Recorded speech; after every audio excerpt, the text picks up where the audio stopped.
Hi, my name is Julian Adams and welcome to Simplified Safety. Today I'm going to give you 10 tips for working at height safely. Working at height is when someone can fall and harm themselves from one level to a lower level, like on a roof, a mezzanine, or a loading dock. Most of the time, OSHA considers this height to be 4 feet or more, and we go into more details in another video answering the question, at what height is fall protection required?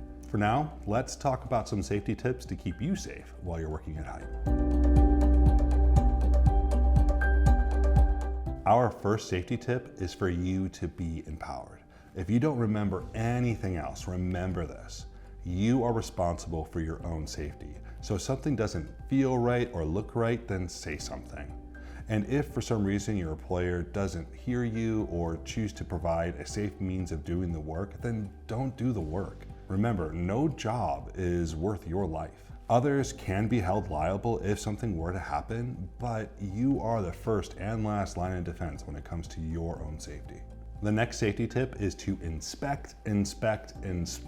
Make sure that you inspect your safety plan. Know what work is going to be done, where it's going to be done, and how you're going to be safe while doing that work, including what equipment you need to do that. The next thing you want to inspect is the environment, because things change from moment to moment, whether it's debris from environment or whether it's weather, or you could expect a safety feature to be available, like a guardrail, only to have it removed by a contractor between the moment that you inspected and the moment that you're actually doing the work. The third thing you want to inspect is your safety equipment, whether that's guardrails or personal protective equipment like harnesses or lanyards. It's important to inspect these every time before use, because even if you used it a few days ago, things could happen during storage or moving things around that could cause these things to no longer be a viable form of safety. Another safety tip is to use Guardrail. Now, a lot of times in our industry, people prefer to use personal fall protection systems like anchor points or lifeline systems,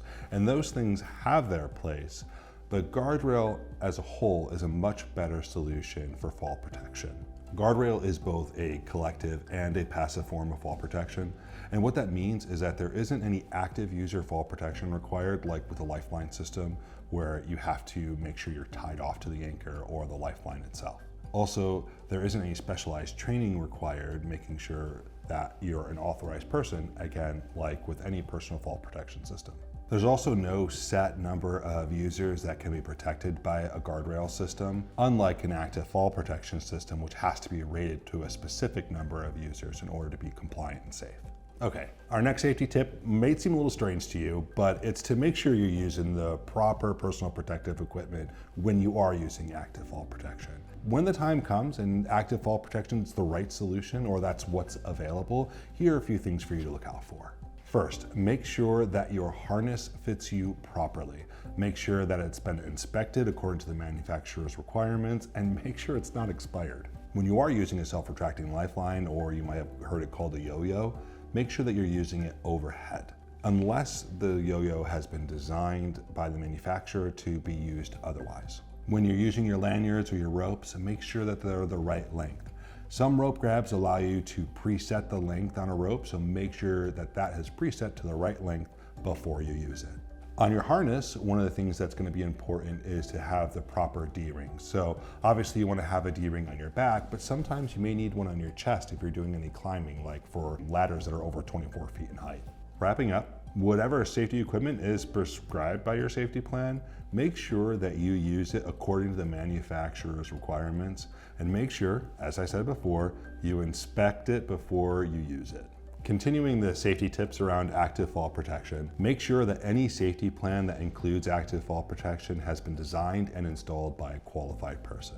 A qualified person is someone who has gained the experience and the education to be able to determine how an active fall protection should be employed for a safety plan.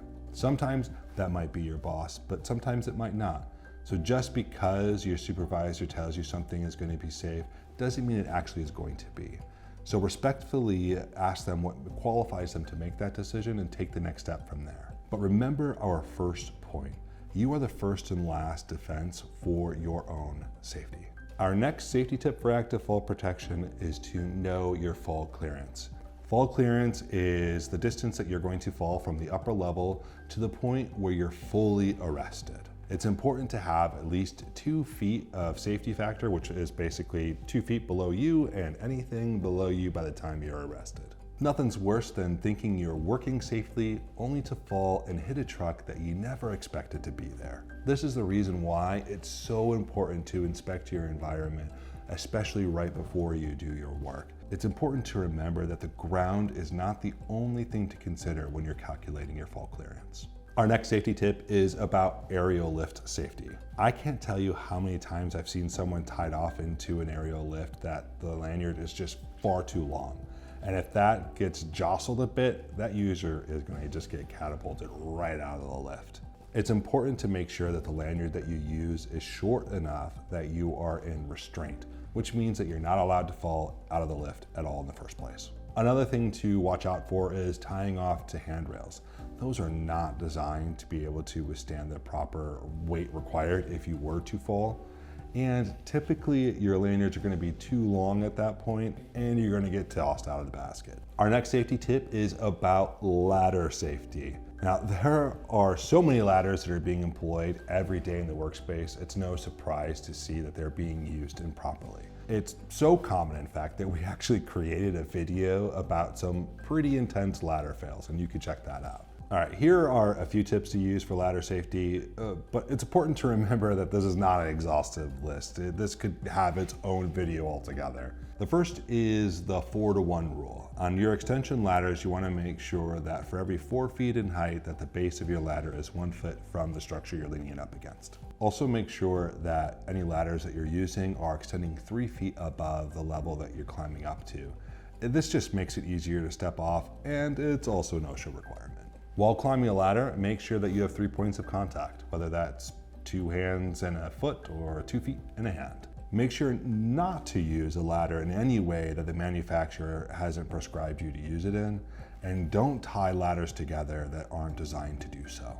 And anytime you have a fixed ladder that's 24 feet in height or more, make sure that you have a proper safety system installed, and typically this is some form of a lifeline system. And don't forget that whatever ladder you're using, if you're using it to climb to an upper level, that once you step onto that upper level, you're most likely exposed to another fall hazard and should be protected against that as well. Our next safety tip is to train, train, train.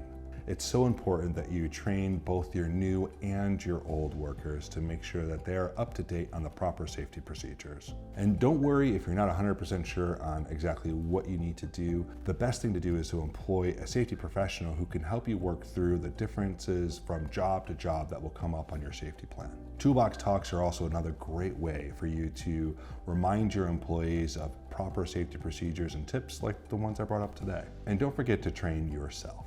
Make sure to stay up to date on safety codes and manufacturer procedures for the equipment that you use for your safety plan.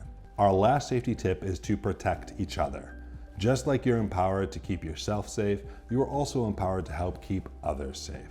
So if you see somebody do something dangerous, say something. This is how we're going to ensure that not only you get home safely, but our whole team gets home safely. We can do this by being a safety monitor for someone, even when they're using the full protection on their safety plan.